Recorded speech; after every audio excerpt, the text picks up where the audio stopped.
Going to the... I had some friends at court. In high places that... Right.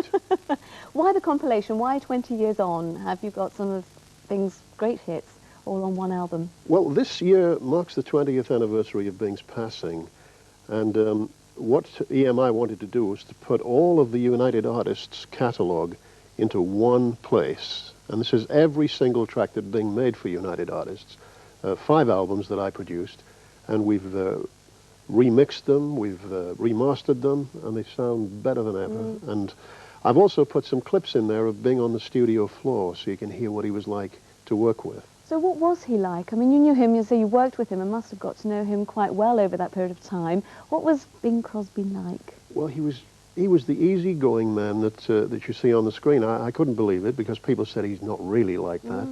But he really was. He was very easygoing, and I know that some of the people here at Yorkshire TV worked with him in the mid-70s when he did Stars on Sunday, and they all speak about him in the same reverential tones. He was very easy to... He took direction beautifully, and he had no hang-ups.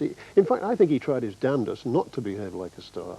Just one of the people, really, just really wanted to make sense. I mean, surely you must have a few little funny tales, any little moments that you remember fondly? Well, there was one recording session where we'd done 2 takes of a particular song, and there wasn't time to do a 3rd one, and there was a little mistake there, and I knew we'd just have time.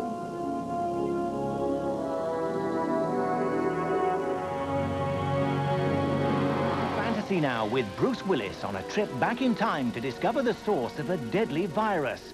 It's another mega movie, Terry Gilliam's 12 Monkeys.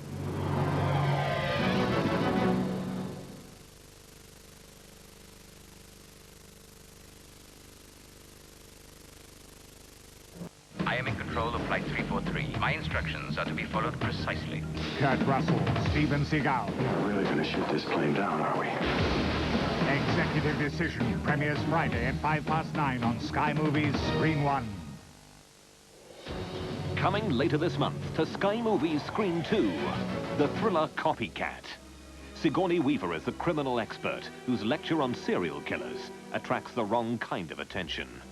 Screams of the victim deaden his pain. The act of killing makes him feel intensely alive. What he feels next is not guilt, but disappointment. It was not as wonderful as he'd hoped. Maybe next time, it will be perfect. And as his determination builds to take another life, he plans in obsessive detail what props he'll bring, what knots he'll tie. Let me ask you guys something. What turns you on? Helen Hudson is someone who is a very successful forensic psychiatrist and defense witness. I think quite an arrogant person and very strong. And she's targeted by this killer and really has a breakdown and becomes an agoraphobic, alcoholic, pill-popping, as Holly Hunter's character calls her. It's the Boston Strangler.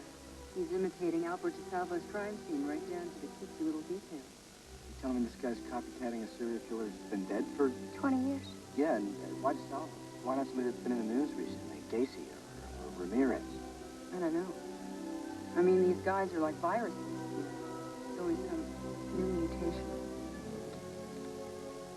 What I loved about Helen was that she's so eccentric, and she reminded me of those great Hitchcock heroines who are trapped in their houses, and, you know, they're too neurotic, you know, for a while to know what to do, and then they finally get away, you know.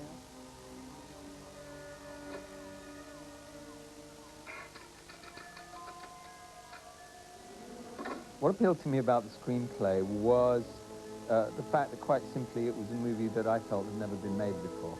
This is Inspector Monahan. I have a message for Lieutenant Quinn. Tell him I'm sorry I blew it.